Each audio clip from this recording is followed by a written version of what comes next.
This is Dr. Chio, and I am now in the middle of what used to be called Atlantis. I know you've heard a lot of theories and there's myths about Atlantis, but I can tell you as a time traveler, I was there. I visited Atlantis, and it was very well preserved after the volcano explosion.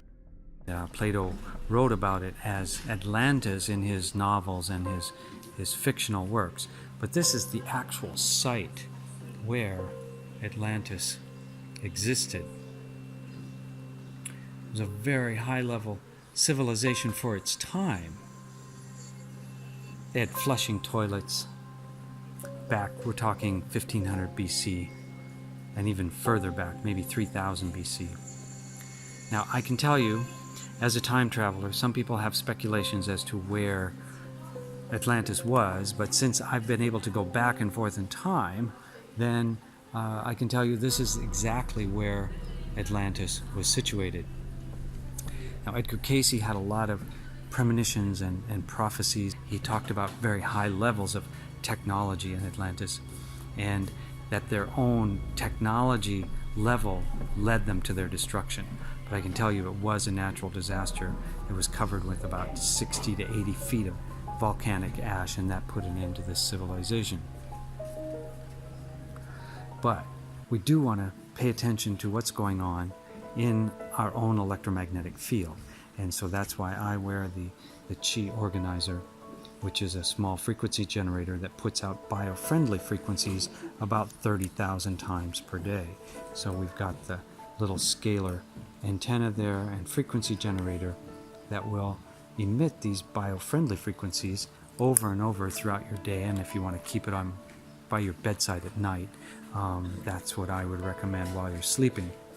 And in your time zone, I think it's really important to pay attention to not overexpose yourself to electromagnetic frequencies such as 5G, 4G, 3G, 2G, handphones, and e-meters, the new smart meters.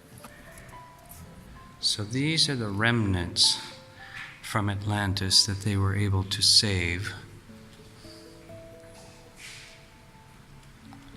And they're now in the museum in Santorini, which is the island where Atlantis was.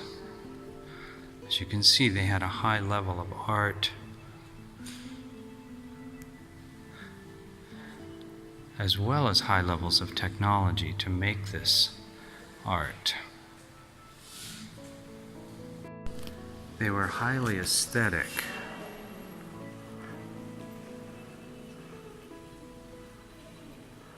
As you can see from the frescoes from the walls that they were able to save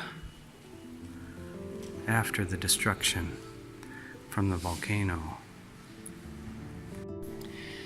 They were also friends of the dolphins, our interdimensional travelers friends, who can also time travel. I see them quite often when I'm skipping between the different levels of reality. So basically, this is all that's left from Atlantis.